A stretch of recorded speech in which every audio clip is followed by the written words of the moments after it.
Muchas gracias a ustedes por estar presentes aquí para oír una charla sobre la retórica. El título que he puesto a la charla es El arte de hablar bien para convencer. Es una definición de lo que es la retórica. Los teóricos de la retórica suelen hablar de convencer, persuadir o acordar. La diferencia entre persuadir y convencer es de matiz.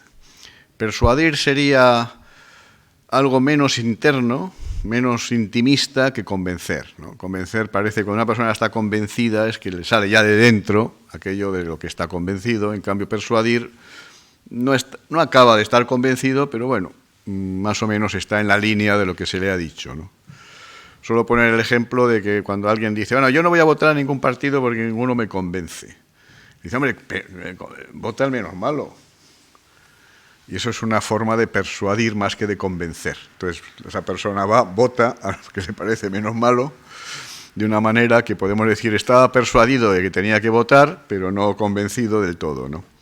Y luego se añade la palabra también, el verbo acordar, para hacer referencia a esas situaciones en las cuales no se trata tanto de convencer o persuadir, sino de llegar a un punto de encuentro.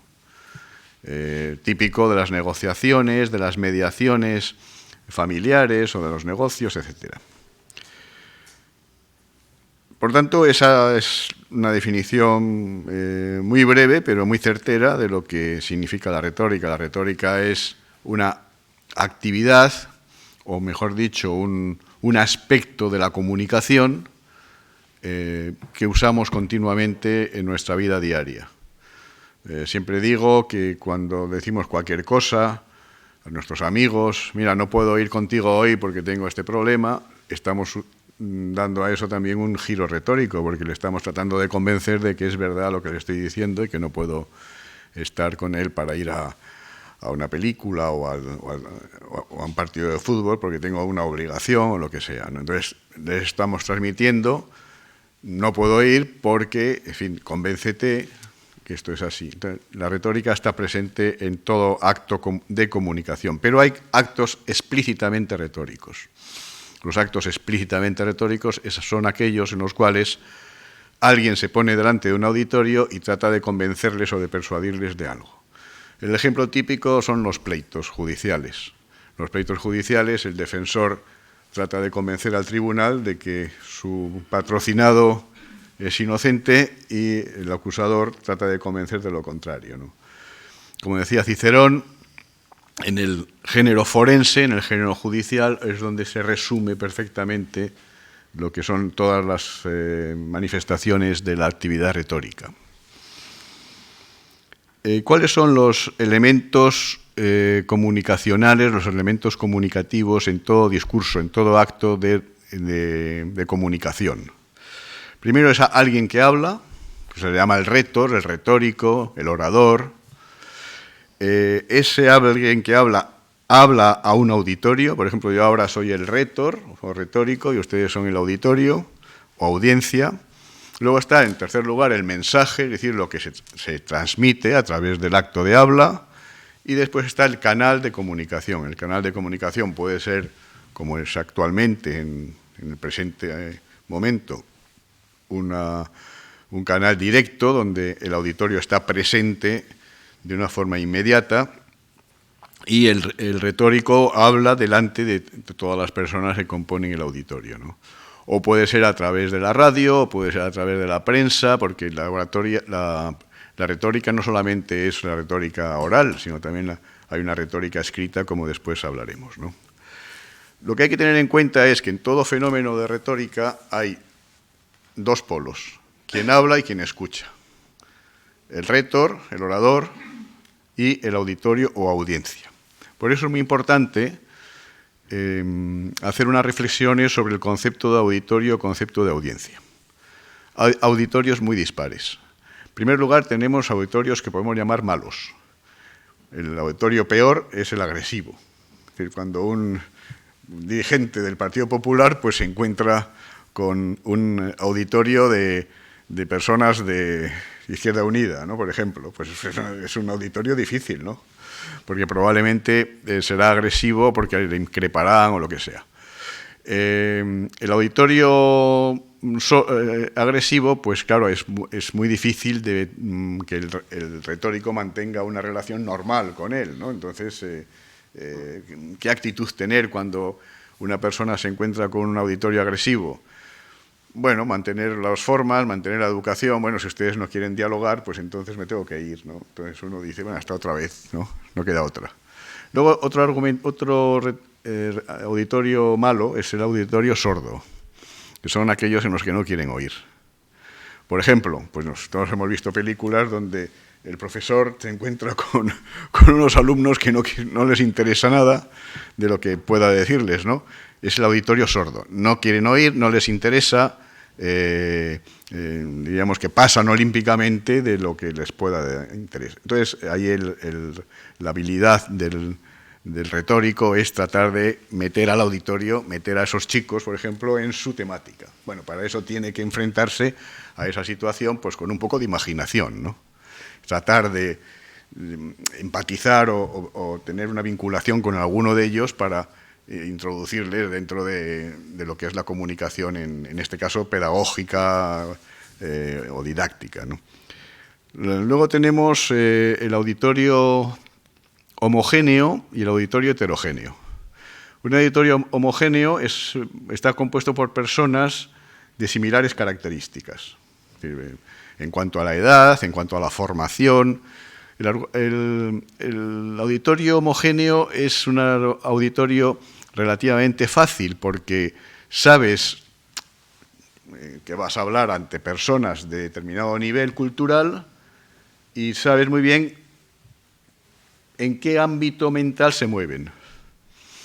El heterogéneo es más complicado porque puedes tener personas de distintas edades, personas de distinta ideología, personas de distinta formación. Claro, yo soy profesor de Derecho, entonces, para mí un auditorio normal, homogéneo, son juristas, estudiantes de Derecho, abogados, notarios, jueces. Puedo hablar con toda tranquilidad con la terminología típica del derecho, ¿no? En cambio, si voy a un auditorio donde las personas son de distinta formación, como supongo que son ustedes, ¿no? De distinta formación, tienen distintos estudios, distintos intereses, tengo que evitar en lo posible los términos técnicos, ¿no? En la retórica no hay muchos términos técnicos, pero si habláramos de derecho, pues claro, como si hay términos técnicos, los términos técnicos jurídicos se pueden explicar en un lenguaje más o menos normalizado, ¿no? La idea principal, ¿cuál es? Que el rétor, el orador, tiene que adaptarse a las cualidades del auditorio. Si es homogéneo, tiene menos problemas, si es heterogéneo, tiene que saber un poco moverse en esa línea media, ¿no? Luego está el auditorio especializado. Si, por ejemplo, voy a hablar a abogados especialistas en patentes y marcas, pues sé que tengo que utilizar una terminología propia de esa profesión, ¿no? Y además que tengo que saber de esa materia. Lo que no puedo hacer es ponerme a hablar de patentes y marcas si yo no domino esa materia, ¿no? Entonces, es muy diferente hablar de la política actual en España o de la guerra que está teniendo lugar en Crimea, en la zona de Ucrania, ¿no? Que hablar de un tema técnico, como puede ser el de patentes y marcas, ¿no? Luego tenemos la posibilidad de hablar de un auditorio escogido, pero escogido en el sentido de que el propio orador escoge al auditorio. Muchas gracias, porque sí, estoy saliendo de un catarrillo. No tengo COVID, que me he hecho la prueba, pero gracias. Bueno, entonces, lo que quiero decir es que uno puede elegir a su auditorio, por ejemplo, dice, bueno, vamos a reunirnos los amigos, porque vamos a hacer un homenaje a uno de nosotros que pues qué sé yo, ha cumplido una edad determinada. Y ahí todos hablamos y entonces como el auditorio está escogido, tenemos todas las cartas en la mano, no tenemos ningún problema, somos todos amigos, nos hemos reunido, es decir, es un auditorio muy fácil y muy cómodo, muy agradable. Luego está lo que algunos autores han llamado el auditorio universal. Este es un término que utiliza Perelman, que es un teórico de la retórica, para referirse al auditorio de los filósofos. Dice, los filósofos hablan para el mundo. Bueno, a mí me parece un poco exagerado, ¿no? O sea, quiero decir que para el mundo es mucho mundo, ¿no? Pero, en fin, lo que quiere decir es que no habla para un auditorio concreto, sino que habla para todo el mundo en general, ¿no? En las religiones el auditorio es el universo, claro, es universal, ¿no? En el cristianismo, por ejemplo, todos los hombres son hijos de Dios y por consiguiente todos los hombres están llamados al mensaje evangélico, el auditorio es universal. Luego hay auditorios pasivos y activos. El auditorio pasivo es aquel que escucha, asimila, oye, se acaba la sesión y se van. El auditorio activo es el que interviene. Por ejemplo, un seminario de profesores, pues es un auditorio activo, porque primero hay una ponencia, pero después vienen las críticas, los debates, y por consiguiente esto, tú tienes que prepararte no solamente la materia, sino lo que te pueden decir después. Un fenómeno muy interesante es el de la pluralidad de auditorios. Aquí no hay más que un auditorio, pero hay muchas situaciones en que hay varios auditorios al mismo tiempo. Ejemplo, proceso penal por un caso mediático. Tenemos el auditorio que es el jurado, el auditorio que es el tribunal, el auditorio que es la prensa, el auditorio que es la televisión, el auditorio que son los tribunales superiores. Todos están pendientes de ese caso. Y entonces el abogado tiene que saber que está hablando para todos esos auditorios. Es decir, desde el punto de vista retórico es muy interesante, porque no solamente, hombre, lo fundamental es convencer al jurado para que declare la inocencia, claro. Pero sabe que los argumentos que está utilizando y los papeles que está presentando en la querella o en lo que sea van a ir al Supremo después y después recurre. Por consiguiente, está pensando también en lo que podrá pensar el Tribunal Supremo, porque aquí nos encontramos con una jerarquía de argumentos. No solamente hay plurales argumentos de auditorios, sino jerarquía de auditorios. Primera instancia, Tribunal de primera instancia, hasta llegar al Supremo, tengo una jerarquía de auditorios. O sea que estoy hablando no solo para este tribunal, sino también para ese conjunto. O sea, como ven, el concepto de auditorio integra todos estos elementos que son muy interesantes.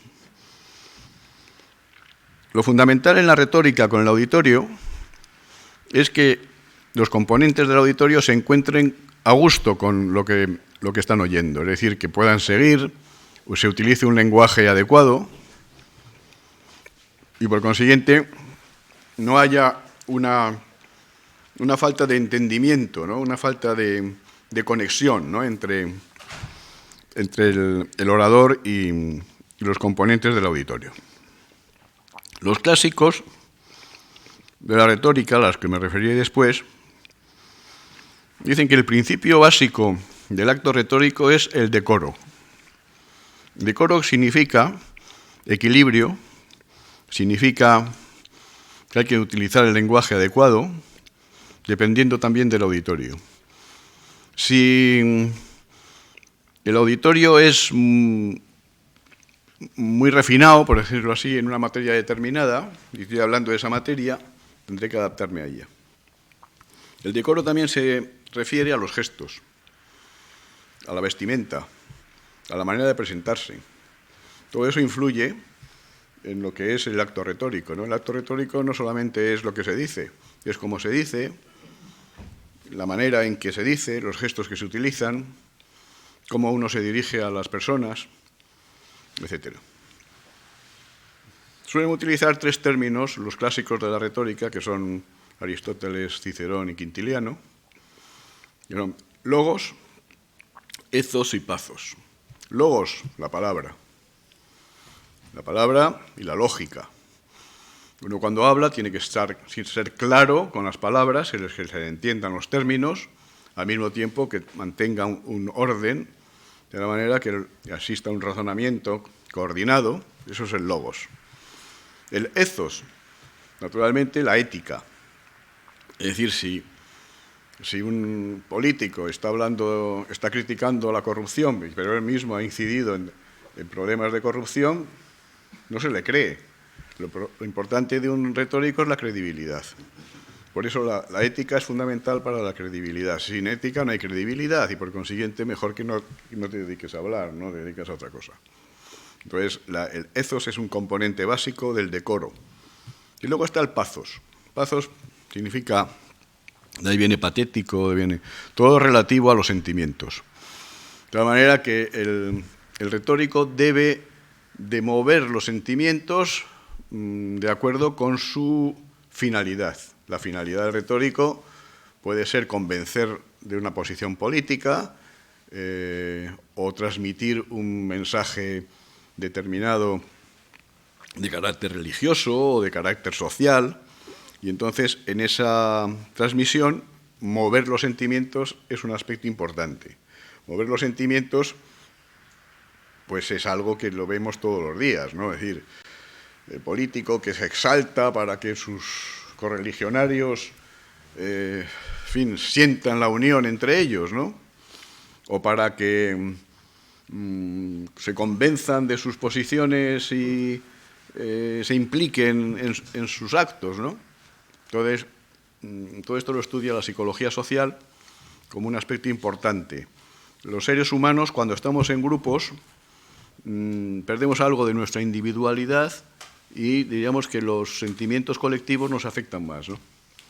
Esto, pues los que vamos al fútbol, por ejemplo, lo sabemos muy bien, ¿no? Es decir, estamos en el campo, la pasión futbolística nos arrastra. Pues esto pasa en todo, la pasión política, en fin, lo que sea, ¿no? Entonces, por ejemplo, Aristóteles, en su retórica, tiene la última parte bastante extensa dedicada a la psicología. ¿Por qué? Porque para Aristóteles no solamente hay que convencer a través de, digamos, el razonamiento intelectual, sino a través de los sentimientos. Y por eso dice, hay que conocer la psicología de las personas. Y si quiero llevarles por aquí, pues saber mover los sentimientos para ir para un... Claro, los sentimientos tienen su aspecto positivo y su aspecto negativo. Es decir, hay sentimientos nobles, sentimientos de vinculación, sentimientos humanos, y hay sentimientos mezquinos, como por ejemplo la envidia, etcétera. Esto, por ejemplo, en la política se utiliza mucho, ¿no? El apelar subrepticiamente al sentimiento de la envidia, pues para mover determinadas posiciones políticas o lo que fuere. Por tanto, logos, ethos, pathos. Hay que combinar todo ello de tal manera que el conjunto del discurso tenga una coherencia interna, ¿no? Que no haya una contradicción entre los razonamientos y los sentimientos, sino que vaya todo vinculado. El acto básico de la retórica se llama discurso. Lo que estoy haciendo yo es un discurso, una manera de hablar, ¿no? Porque discurso normalmente lo vinculamos a un momento solemne, pero un discurso es simplemente un conjunto de palabras emitidas por un retórico durante un tiempo determinado, ¿no? Entonces, el discurso tiene su preparación y tiene su ejecución. Para preparar el discurso, lo primero, hay que saber la materia de la que se va a hablar. O sea, si uno va a hablar de derecho y no sabes de derecho, pues vas mal, ¿no? Si tienes que hablar de biología y no sabes biología, pues mejor te callas, ¿no? Hay que saber de la materia. Por lo tanto, hay que prepararlo primero teniendo esa base de formación correspondiente a lo que vas a hablar. A continuación viene lo que los clásicos llamaban la inventio. La inventio consiste en simplemente te coges un folio y dices, vamos a ver, yo voy a hablar de esta materia, ¿qué temas me sugiere esta materia o qué aspectos me sugiere esta materia? Vamos a suponer que tengo que hablar en el Parlamento, tengo que hablar si se suben o se bajan los impuestos. ¿Cuál es la situación actual? La situación actual es esta, la situación de la economía, la situación de los impuestos es esta y aquella, en España a nivel nacional. también a nivel de comunidad autónoma. Voy tomando nota de todo, y argumentos en pro, argumentos en contra, lo que van a decir los contrarios, lo tengo que refutar.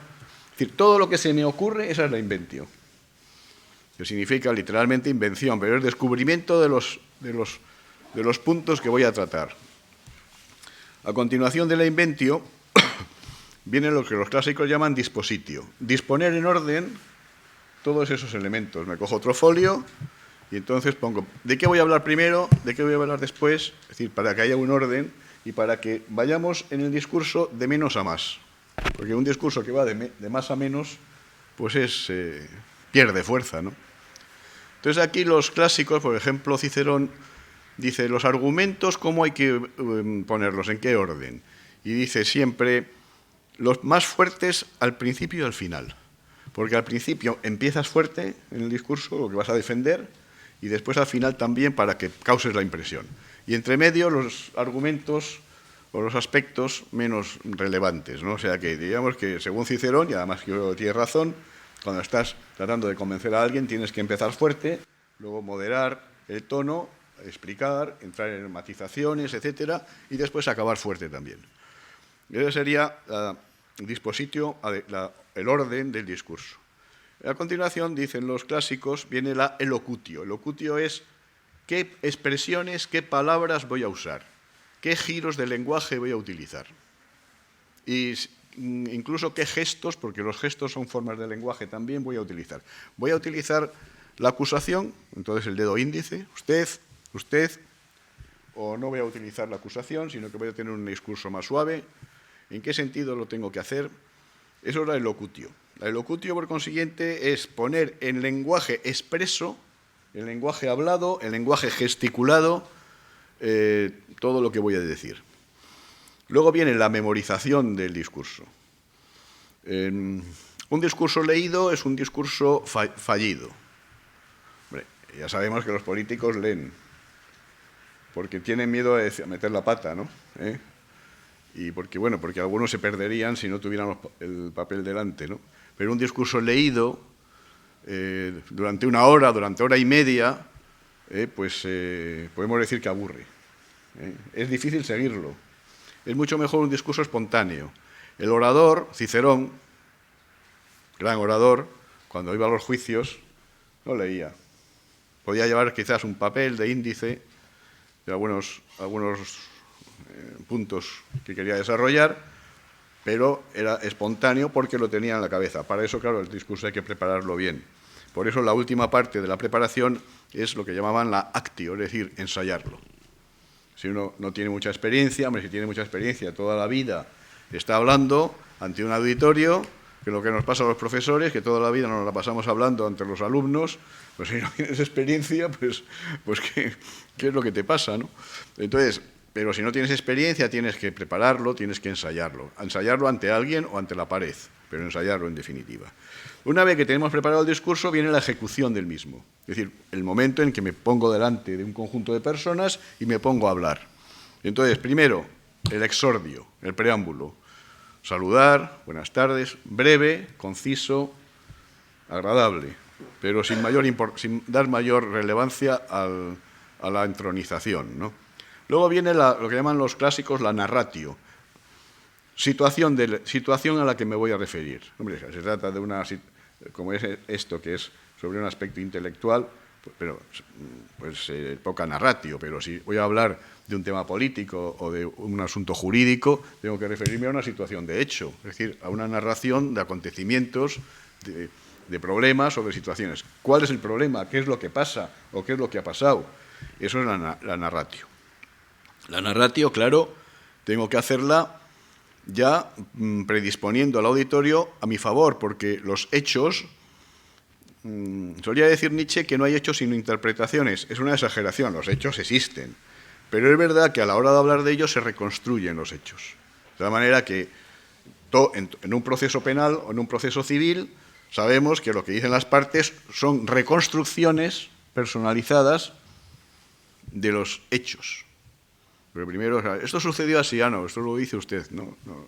Eso en realidad no sucedió así, sino que sucedió de esta forma. Es decir, la narratio no es una actividad absolutamente objetiva, sino sobre la base de, por ejemplo, de determinadas pruebas. Las pruebas mismas son interpretables, porque hay pruebas más o menos, diríamos, evidentes y hay pruebas que no son evidentes. Los norteamericanos, en vez de pruebas, hablan de evidencias, porque son muy optimistas, ¿no? La evidencia es cuando no hay ninguna duda, pero sobre las pruebas casi siempre hay dudas. Después que hemos hecho la narratio, es decir, a qué situación nos referimos, entonces viene la tesis. Yo defiendo tal cosa. Yo defiendo que hay que bajar impuestos. Yo defiendo que esta persona es inocente.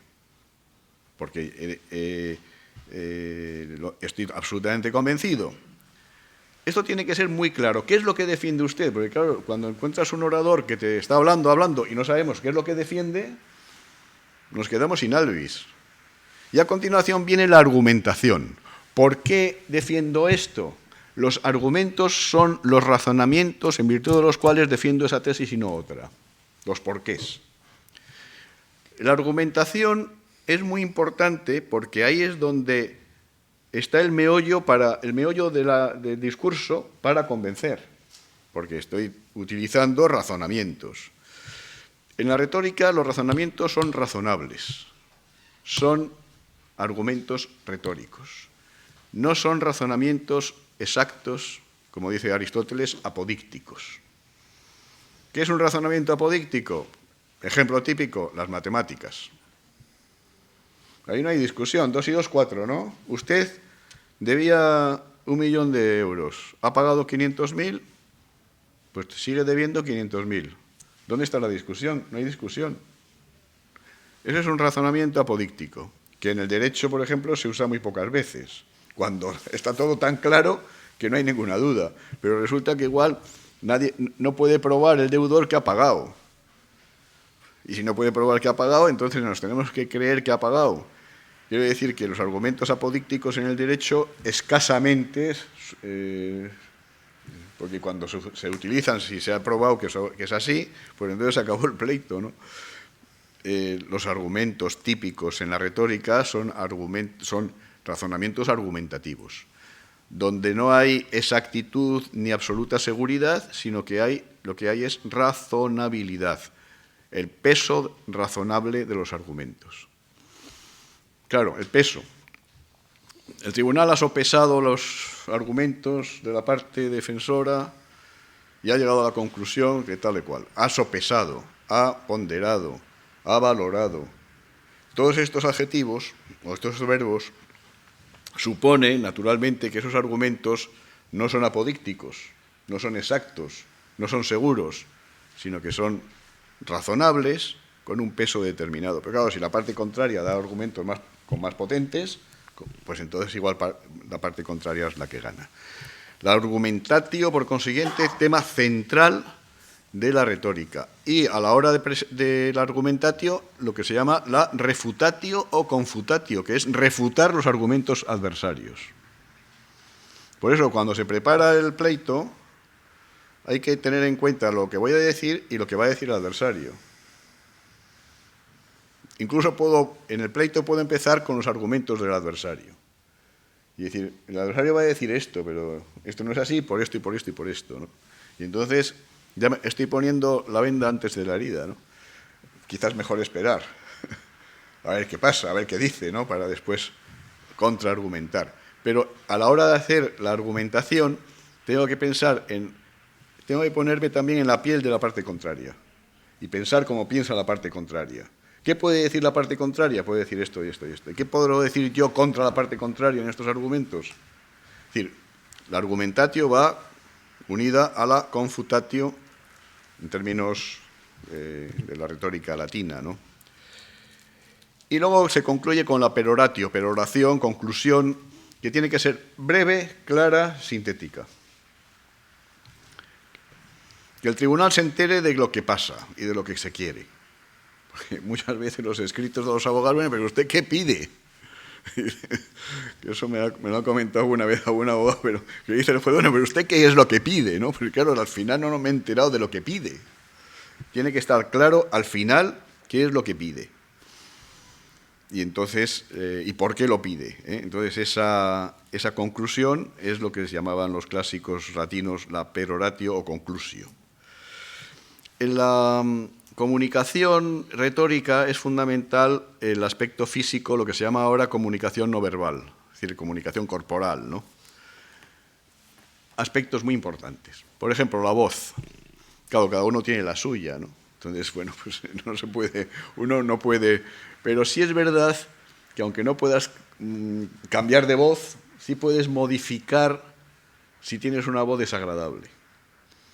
Si te dice alguien que te quiera, ¿no? Dice, mira, tienes una voz desagradable, o sea, porque chillona, aguda, pues tendrás que bajar el tono o tendrás que ir a foniatría y a que te enseñen a modular la voz.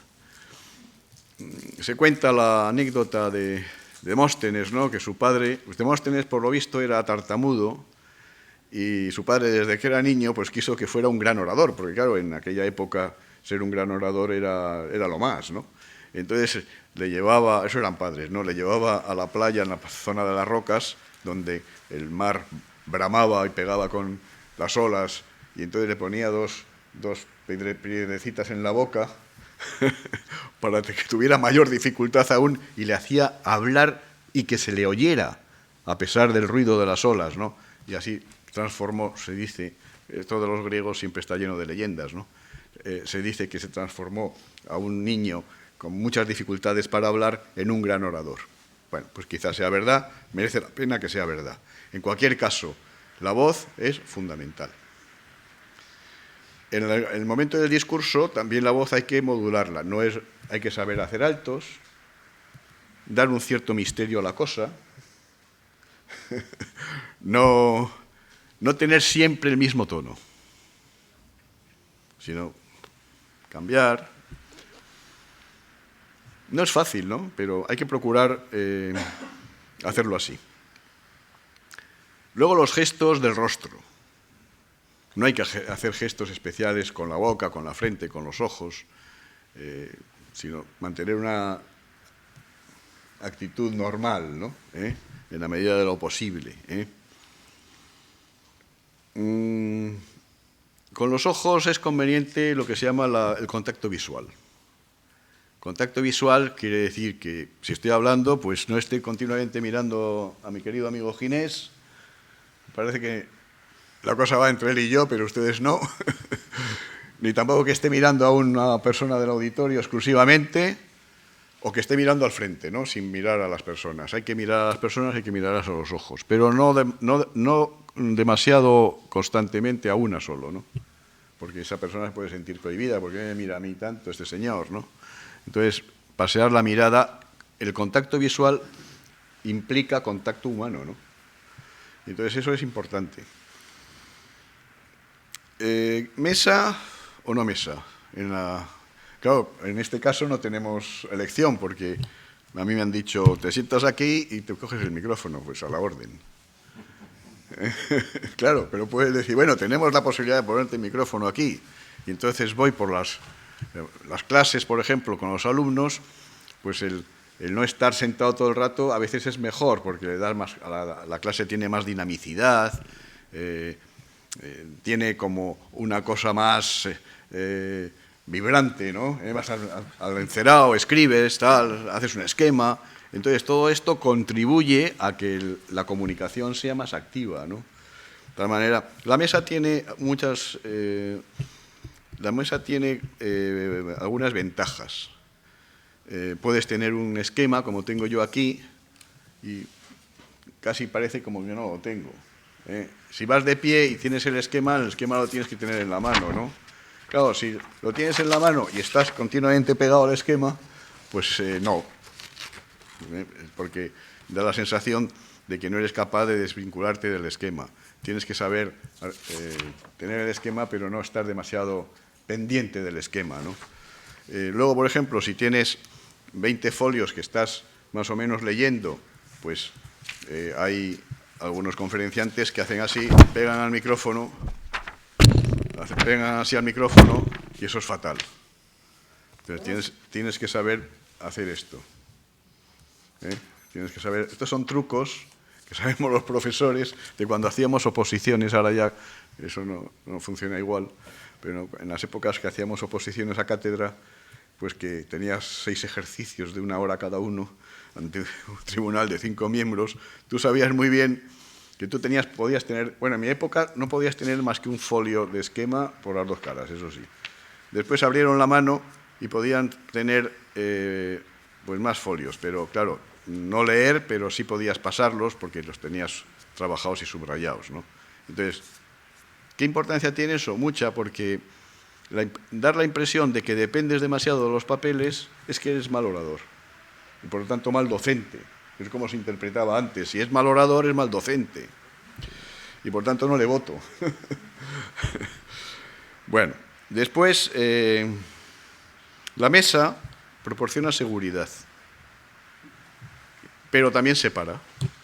Aquí, por ejemplo, ustedes y yo estamos muy separados, porque estamos no solamente en la mesa, sino arriba. Por lo tanto, ustedes están abajo y el orador arriba.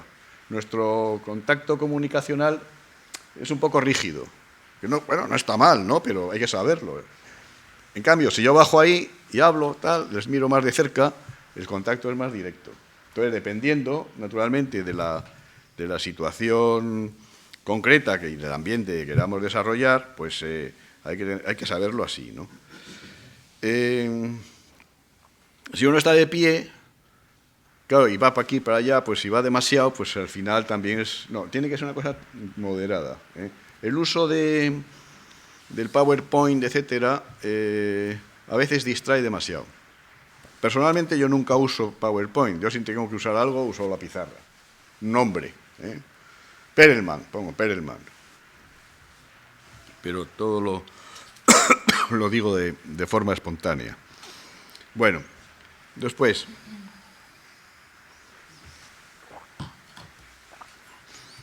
Es muy importante también el ritmo y la entonación en el discurso. Es decir, ya he hecho antes un comentario, no hay que ser monótono en la voz, aburrido, siempre lo mismo. Bueno, saber cambiar de ritmo, saber entonar de forma distinta, saber hacer un alto, dependiendo del auditorio y de la situación, ¿no? Luego, gestos con las manos. Nosotros somos latinos, por lo tanto, gesticulamos algo, ¿no? Hay que evitar la exageración. O sea, a veces pues, vemos una persona que gesticula demasiado, ¿no? Es una cosa... No. Tampoco estar así, ¿no? Pues, porque esto da una sensación de rigidez, ¿no? Entonces, bueno, hay que ser natural, moderadamente, con los gestos moderados, ¿eh? Y saber que es algo cultural. Si uno va pues, en Alemania, por ejemplo, donde la gente es mucho más sosa que nosotros, pues la gente tiene menos gestos, ¿no? Pues la cultura es así, ¿no? Cada vez que subimos para arriba en Europa, menos gestos. Cuando vamos al Caribe, pues todo es una gesticulación maravillosa, ¿no? Luego está el hacer chistes, sonreír, reír. Hombre, depende, ¿no? O sea, uno puede hacer un chiste en un momento determinado que no sea de mal gusto, nunca, ¿eh? Por ejemplo, pues esa bofetada que hemos visto ahí, que se ha hecho famosa, el pobre hombre este, que le pega un tortazo, pues...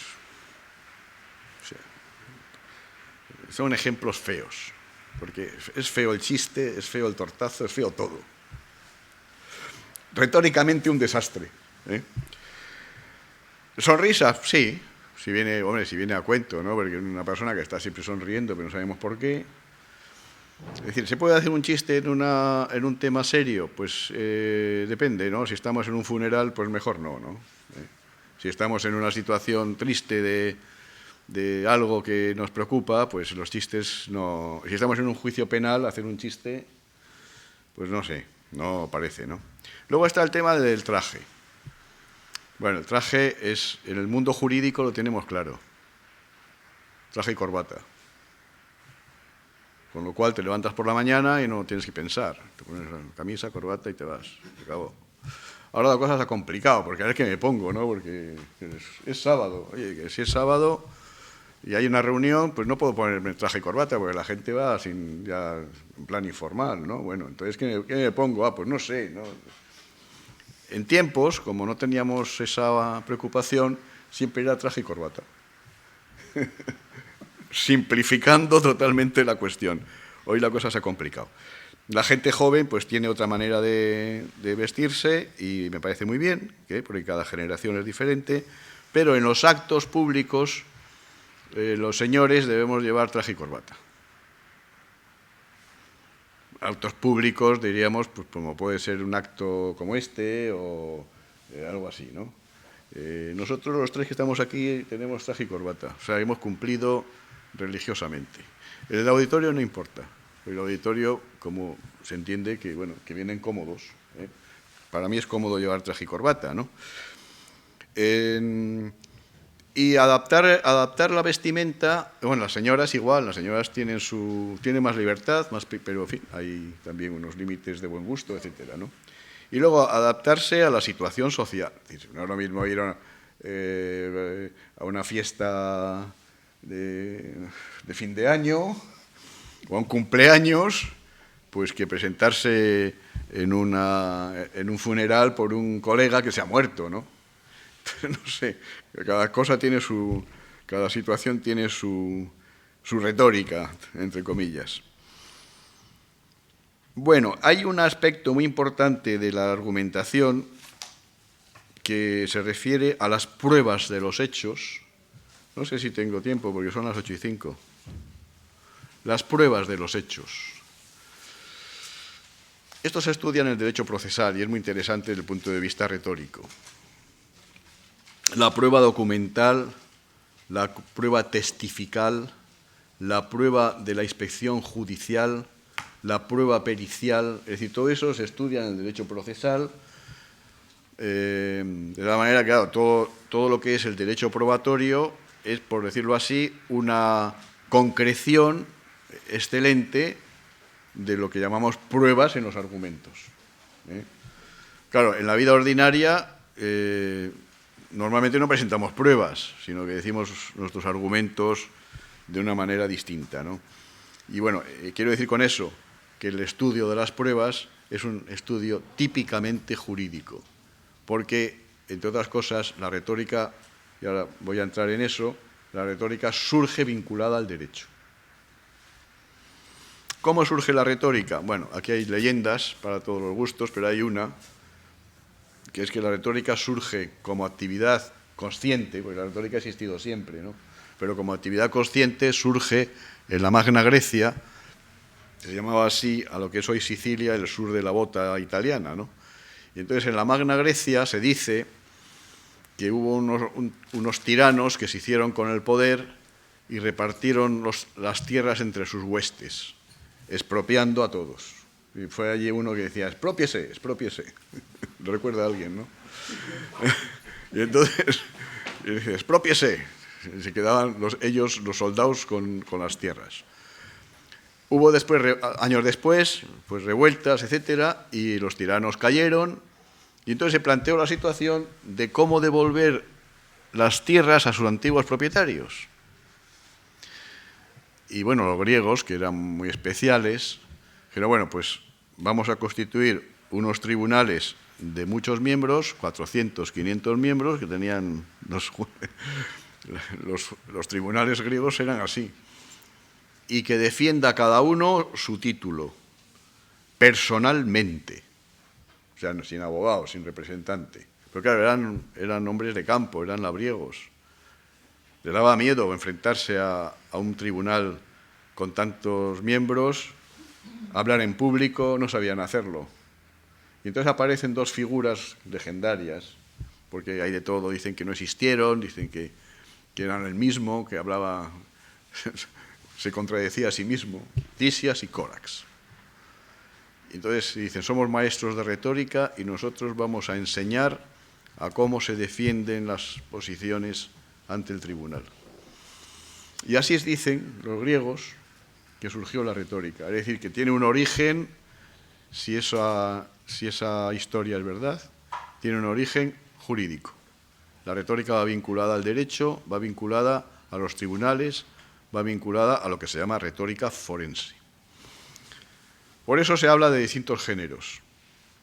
Hay un género deliberativo, hay un género epidíctico y hay un género forense. Deliberativo en las asambleas. Epidíctico, cuando se muere una persona y le alaban.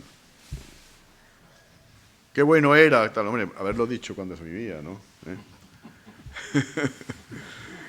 Forense, ante los jueces. Después, a lo largo de la historia, la retórica ha ampliado su campo. El género epistolar, el género docente, el género sagrado, porque el sermo es un discurso típicamente religioso, el sermo publicitario, el género publicitario, el género propagandístico, el género simbólico. Es decir, la retórica está presente porque todo lo que es comunicación tiene que ver con la retórica, ¿no? Y hay otra modalidad que es el género mediador o negociador,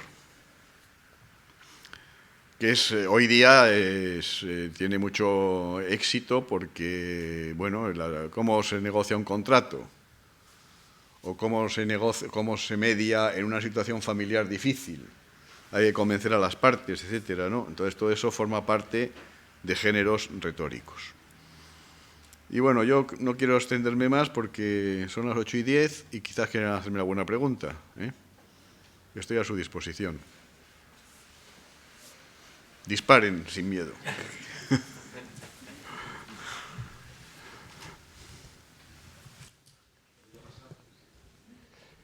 Les pasarán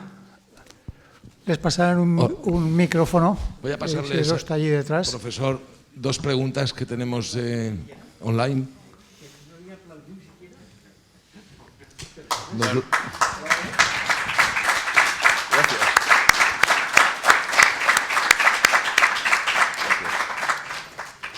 Nos las hace José Grimal. La primera es, ¿qué características podría definir y analizar de las arengas de Adolf Hitler? ¿Cómo? De las arengas de Adolf Hitler. Y la segunda, ¿cree usted que el problema de nuestros políticos actualmente es que carecen de la cualidad de convencer? Bueno, de las arengas de Hitler a mí me dan miedo. No puedo comentar más. Yo, como no viví esa época, yo he vivido en Alemania con mi mujer y mis hijos mucho tiempo. Y entonces allí en la televisión, recuerdo que cuando vivíamos nosotros largo tiempo, en los años 80 y tantos, 86, 87 y 90, en fin. Todas las semanas salía un programa sobre el nazismo. Entonces, comentábamos con amigos alemanes el enorme complejo de culpa que tienen por el nazismo y por todo lo que sucedió. Entonces, Hitler debería tener un gran atractivo retórico, ¿no? Pero vamos, yo cuando lo he oído en los programas que dan de televisión, a mí personalmente no me gusta su estilo, ¿no? Me parece violento, me parece... Pero vamos, de hecho, claro, logró que mucha gente fuera detrás de él, ¿no? O sea, eso es inevitable, es indudable, ¿no? Lo cual demuestra que un pueblo como el alemán, tan culto, tan civilizado, tan fantástico, hasta que se creyó que tenía que invadir el mundo, pues puede pasar cualquier cosa, ¿no? O sea, seamos un poco escépticos con respecto a la humanidad, es muy bueno. Podemos ver cualquier cosa en cualquier momento, como estamos viendo en Ucrania ahora. Pero ¿quién nos iba a decir que iba a pasar? Bueno, ya se sabía que había en Donbass y todo esto, ¿no? La humanidad puede hacer cualquier barbaridad. ¿Quién pensaba en Alemania, un pueblo, una filosofía extraordinaria, la música, el arte? Bueno, Primera Guerra Mundial, Segunda Guerra Mundial, la generan los alemanes, ¿no? Entonces, eso, más que un problema de retórica, es un problema de psicología profunda. ¿Por qué Hitler triunfa en el año 33? Pues por la crisis económica, no sé cuántos ya, pero ¿es suficiente eso? ¿Por qué además después van a la guerra de la forma en que lo hicieron? Bueno, todo eso es muy poco inteligible desde el punto de vista humano, ¿no? Pero vamos, yo cuando veo los discursos de Hitler, la verdad es que a mí personalmente me da miedo.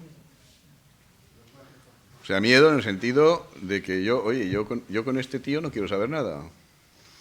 No me parece simpático. También es verdad que casi todos los políticos me parecen antipáticos, ¿no? ¿Por qué voy a decir lo contrario?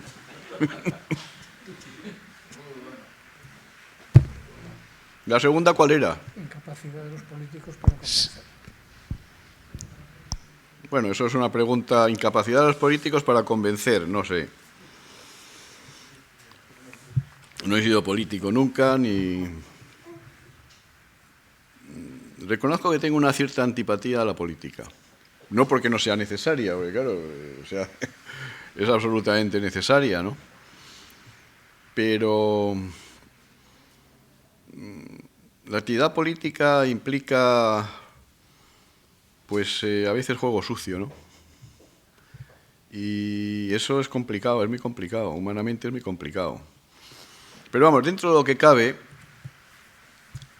sistema democrático, pues puedes cambiar, ¿no? Puedes cambiar, las cosas cambian.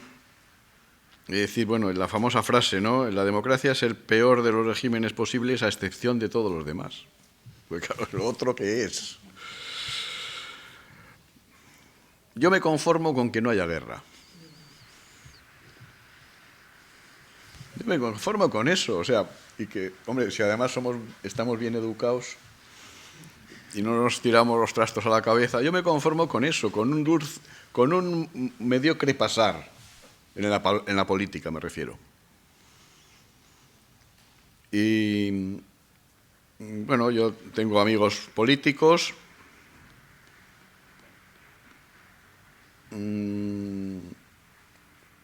En general, cuando una persona se mete en la política, está en una situación diferente al resto de la humanidad. De repente tiene poder, de repente manda, de repente tiene dinero, que invierte aquí o allá. Es difícil que no se transforme. El poder, el aspecto demoníaco del poder. Pero la política es algo absolutamente necesario, ¿no? O sea que eso no lo podemos evitar. Por eso elijan ustedes el partido que les parezca el mejor, aunque no les convenza. O voten al menos malo. ¿No? Yo tengo un sano escepticismo con respecto a la política. Pero bueno, supongo que eso no es una actitud buena, ¿eh? O sea, yo soy escéptico en materia política. Pero me conformo con que no haya guerra y me conformo con que las instituciones funcionen, pues, lo mejor posible, ¿no? Pero bueno, ya sabemos que eso no es así. No les puedo decir más, no tengo ninguna solución para el tema político. Sí, adelante. Y otra aquí delante después. Hola, buenas tardes. Quería preguntarle si usted cree que el sistema actual educativo prepara a los alumnos para tener un buen nivel de retórica, y me gustaría saber cuál ha sido la evolución de la educación en España en ese aspecto. ¿Se ha ido para mejorarlo o para empeorarlo?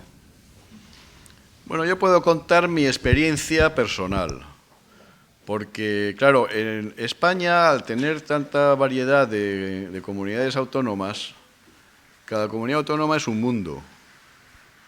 Entonces, mi experiencia personal en Baleares Yo gané la cátedra en Baleares en el año 83.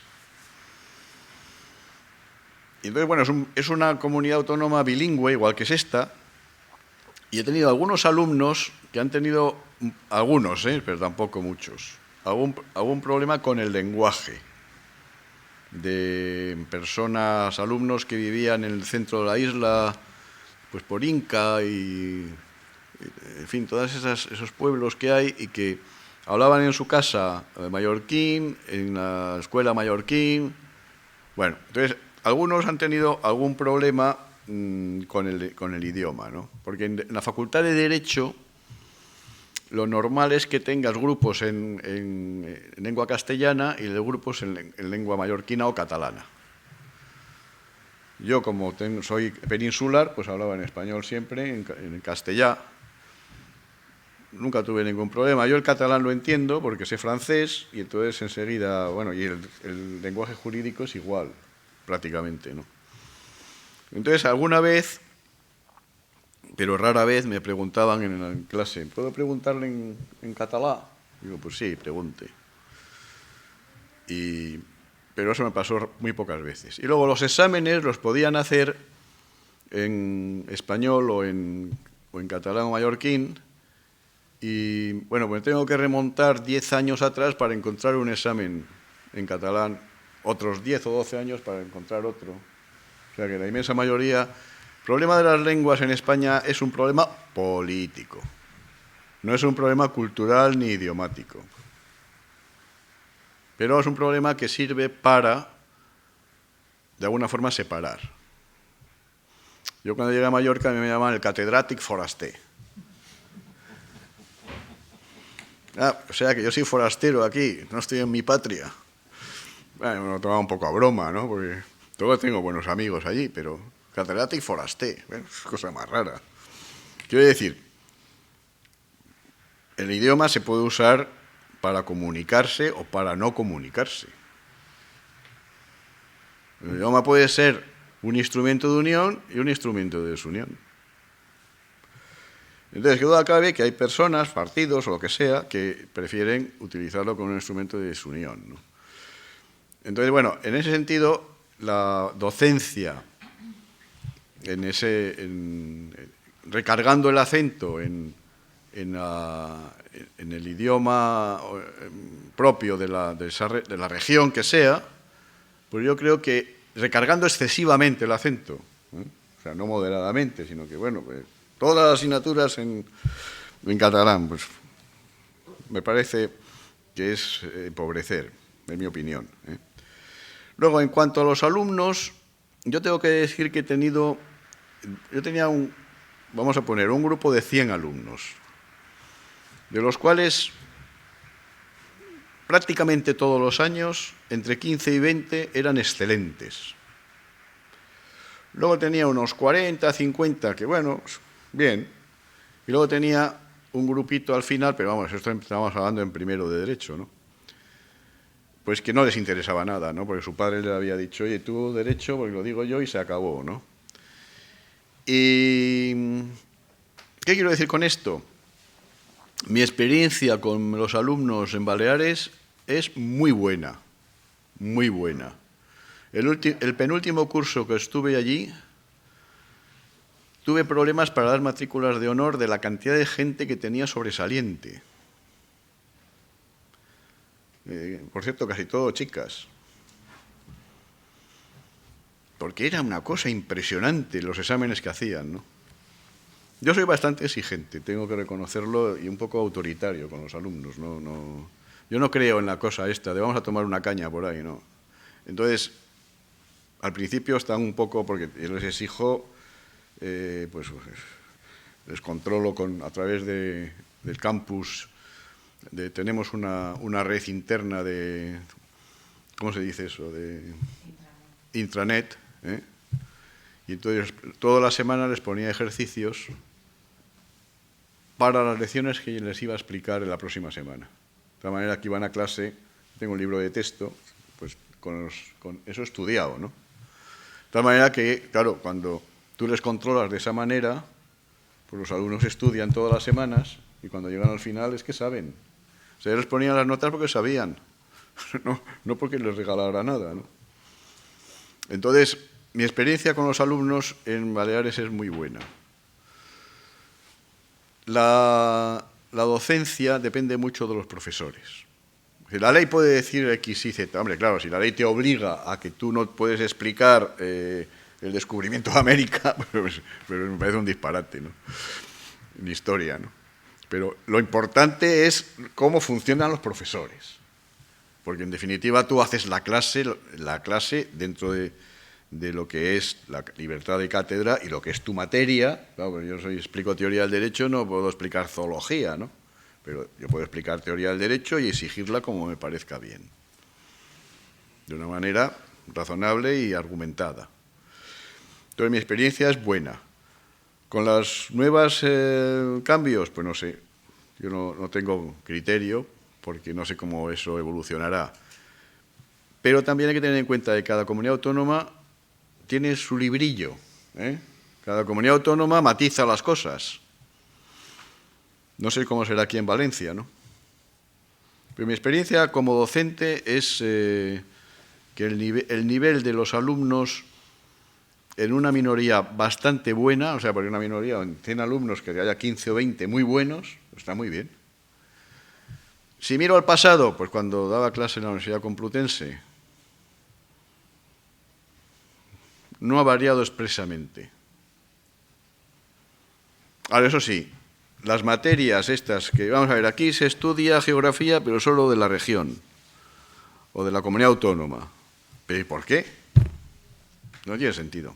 Pero claro, como yo no explico eso, yo que explico teoría del derecho, filosofía del derecho, pues son materias que nadie nos ha dicho nunca nada. Usted haga esto porque no. Bueno, eso son programas tradicionales. La Facultad de Derecho es una facultad muy tradicional, donde estudias derecho civil, penal, lo que es. O sea, que es que eso... bueno, pues... Entonces, ahora, luego, en el aspecto de la educación infantil y juvenil, pues eso habría que preguntar a los profesores que se dedican a eso, ¿no? Yo no lo conozco bien, los cambios estos, no lo sé. Buenas tardes, don Gregorio. Muchas gracias porque ha expuesto usted las cosas con mucha claridad y las ha resumido muy bien. Yo quisiera hacer una pequeña reflexión porque cuando yo estudiaba hace 15 años filosofía, tuve la grandísima suerte de encontrar en la Universidad de Valencia una serie de profesores extraordinarios que estaban en su plenitud, como Adela Cortina, su marido Jesús Conill, Mercedes Torrevejano, que nos daba todas las teorías fundamentales de la filosofía con aquello del nous griego, y todos los presocráticos con Anaxímenes, Anaximandro, Empédocles, Pericles, Arquímedes, bueno, total, que después en la teoría de las ideas teníamos a don Jesús Alcolea y en lógica al profesor José Benedito. Marcaron mucho la forma de ser posterior, porque escuchar a Adela Cortina cuando nos daba filosofía política con todas las ideas recogidas de las teorías de Aristóteles, cuando decía que cuando un político se mete de lleno en su oficio y deja su vida privada para acogerla, tiene que pensar siempre en el bien común de las personas, no en el suyo particular. Eso se me quedó grabado, cosa que hoy, por desgracia, la mayor parte de los políticos no están haciendo eso.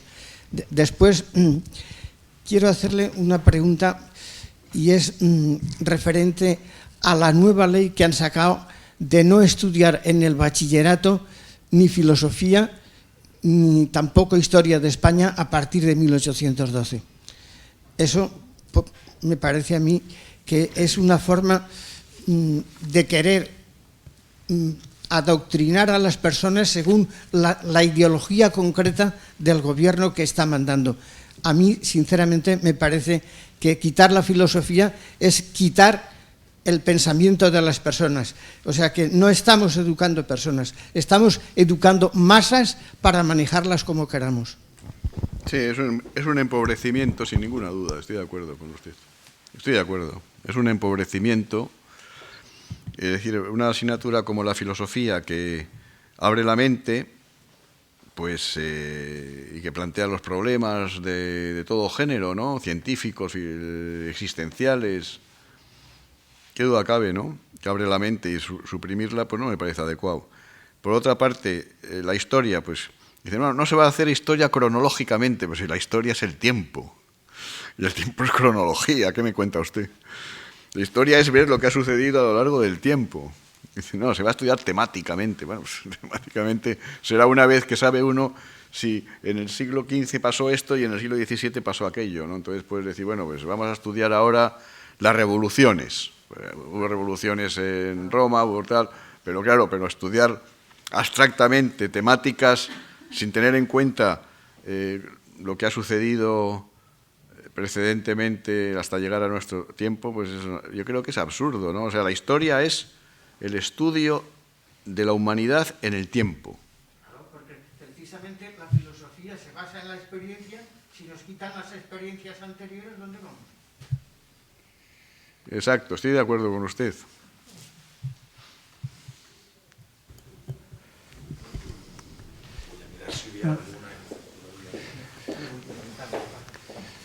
Bueno, yo quiero agradecerles las preguntas, su estancia aquí esta tarde, su asistencia a esta conferencia espléndida de don Gregorio Robles.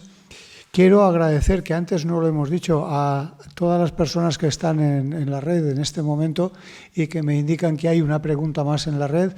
Le paso la palabra a Isidro para que nos la formule, por favor. Nos lo pregunta Teresa. ¿Piensa usted que Obama habría ganado las elecciones en Norteamérica si no hubiera sido un buen orador? Y en segundo lugar, ¿qué opina sobre las aptitudes oratorias de Zelensky y de Putin?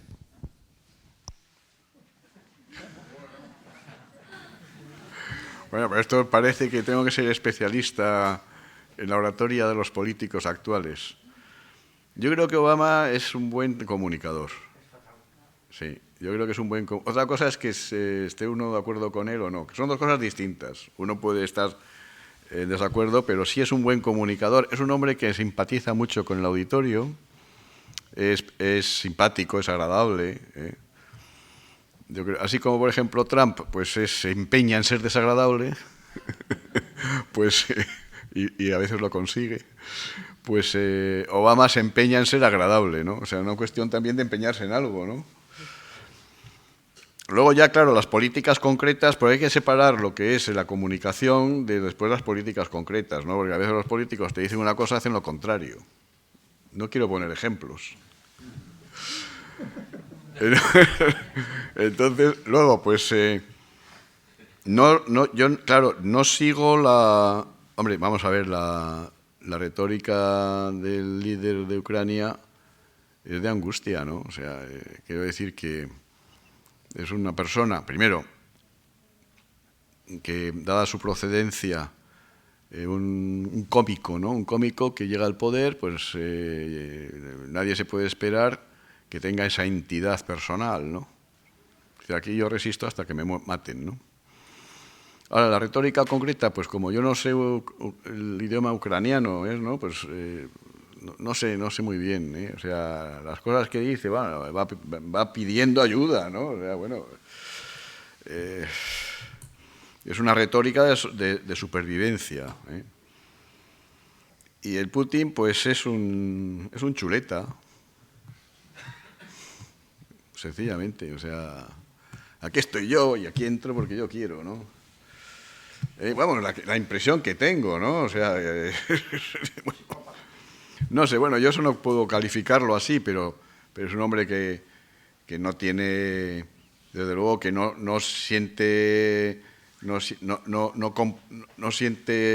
ningún tipo de simpatía por la humanidad, ¿no? O sea, oye, no puedes entrar pegando cañonazos, ¿no? O sea, mira, la vida no es así, ¿no?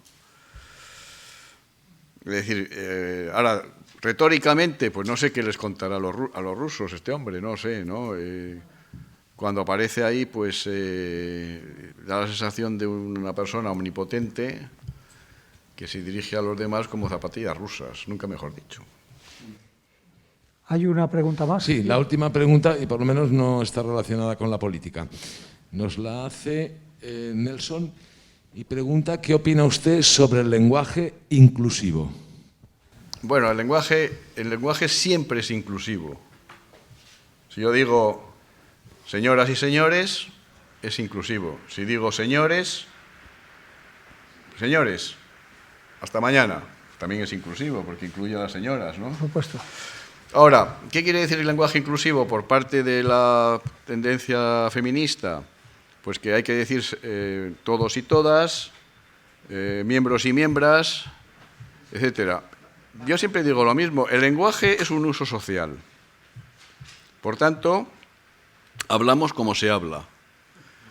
Que la influencia la influencia de esas tendencias feministas, porque feminismos hay muchos, la tendencia de esas tendencias feministas acaba imponiendo determinada modalidad del lenguaje y de expresión, pues hablaremos así, porque las personas hablamos como se habla. Esto lo dijo muy bien Ortega y Gasset cuando decía, el lenguaje es un uso social. Entonces, hablamos como se habla, sencillamente, ¿no? Entonces, el lenguaje inclusivo supone el poner siempre, cada vez que aparece un masculino, poner un femenino. Pues nos complicamos un poco las cosas, ¿no? Claro, si nos vamos al idioma alemán. El idioma alemán, el señorita es neutro, das Fräulein. ¿Por qué? Pero no porque una señorita sea neutro, porque todo el mundo sabe que no es neutro, una señorita, ¿no? Sino porque das Fräulein es el diminutivo, y todos los diminutivos son neutros.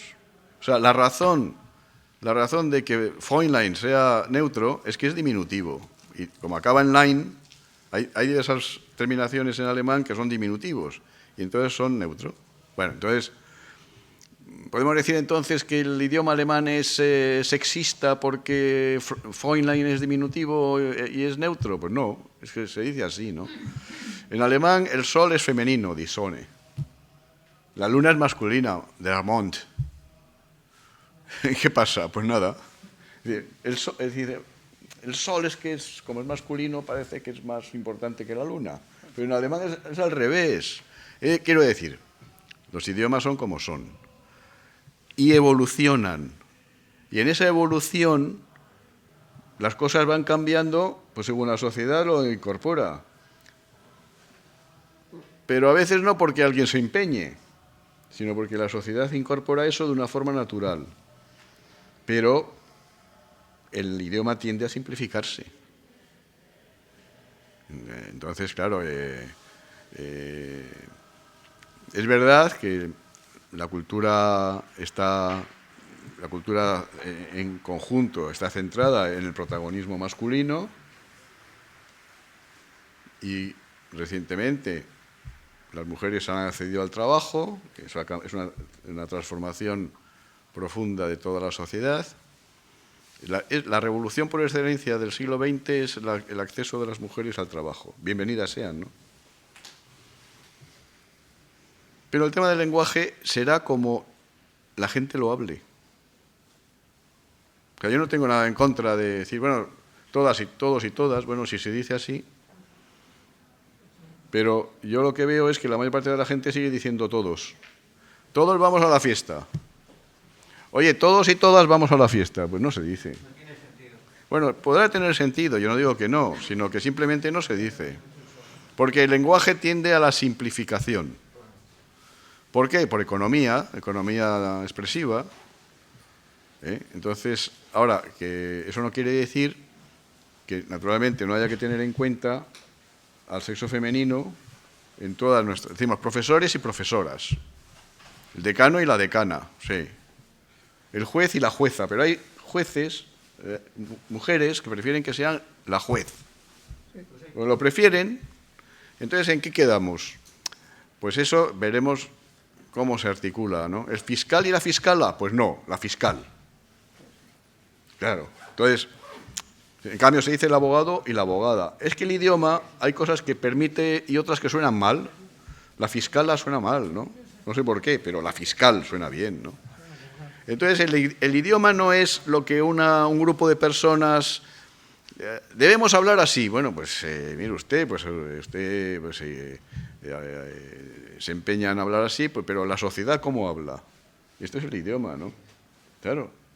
Entonces, yo no es que esté a favor ni en contra del lenguaje inclusivo, sino que yo estoy a favor del lenguaje correctamente utilizado y del respeto a las personas. Y el respeto a las personas implica muchas cosas, ¿no? Uno puede hablar de forma... Hombre, sí, cuando estás en los alumnos y las alumnas, pues claro, normal, porque el lenguaje te lo permite.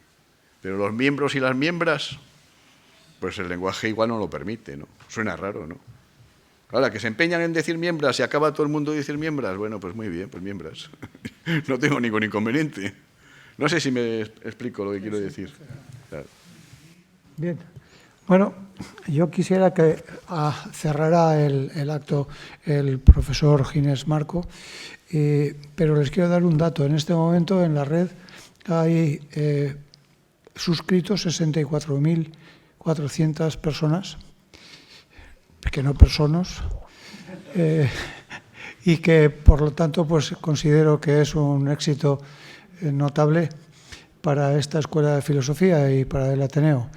Y quería dárselo como dato para que, bien, estamos aquí unos 40, pero también en la red hay unos cuantos que también han dispuesto a hacer algunas preguntas y pues es de agradecer que estén ahí en sus casas o donde estén, pero pendientes de la Escuela de Filosofía. Si haces el favor, Ginés. Pues muchísimas gracias al profesor Robles, muchísimas gracias también al profesor Pellicer por estar aquí un mes más, una conferencia más que está organizando la Escuela de Filosofía del Ateneo. Y habrá próximas conferencias, desde luego en lo que resta de curso, también en el siguiente. Y bueno, pues esto continúa, pero sin lugar a dudas el profesor Robles pues nos marca un punto de inflexión, no solo por su saber hacer, por su saber expresar, sino también porque al final nos transfiere algo fundamental, a mi modo de ver, que es la cultura de lo intangible, porque el lenguaje es lo más intangible del mundo y es una pieza esencial para poder comunicarnos, para poder entendernos y para poder ponernos en la mente del otro, en la piel del otro. Y ese es un aspecto que cada vez tenemos más descuidado porque vivimos en una autorreferencialidad permanente, estamos muy alejados del otro y el sano lenguaje, más que hacer distinciones o discriminaciones, está más pendiente de abrazar al otro, de abarcar al otro.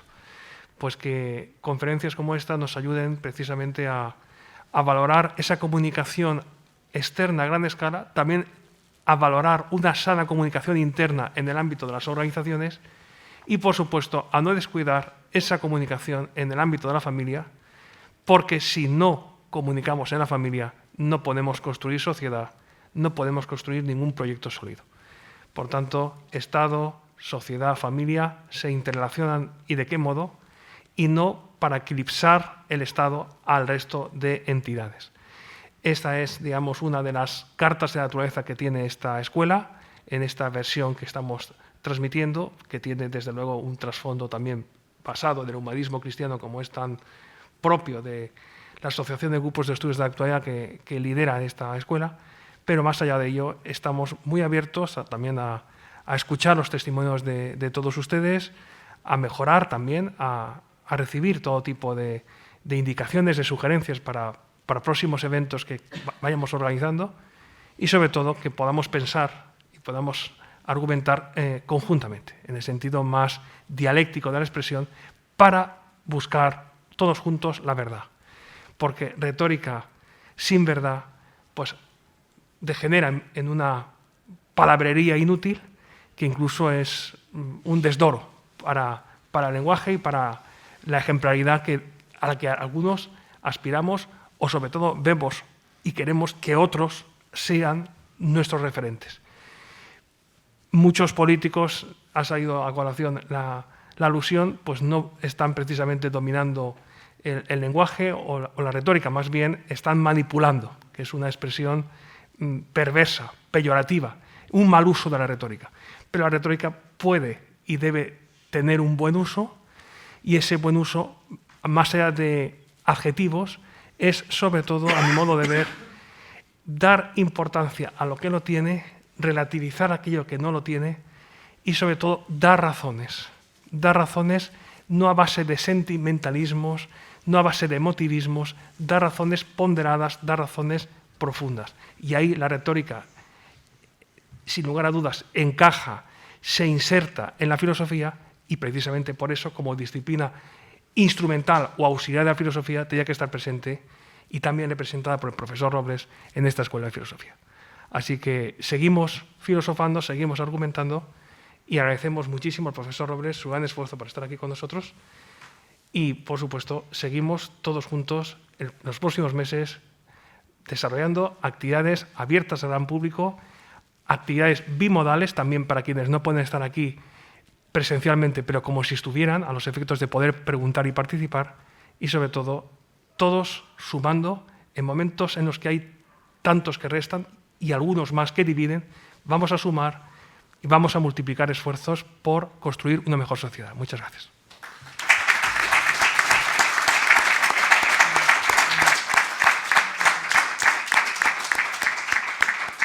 Bueno, pues se levanta la sesión.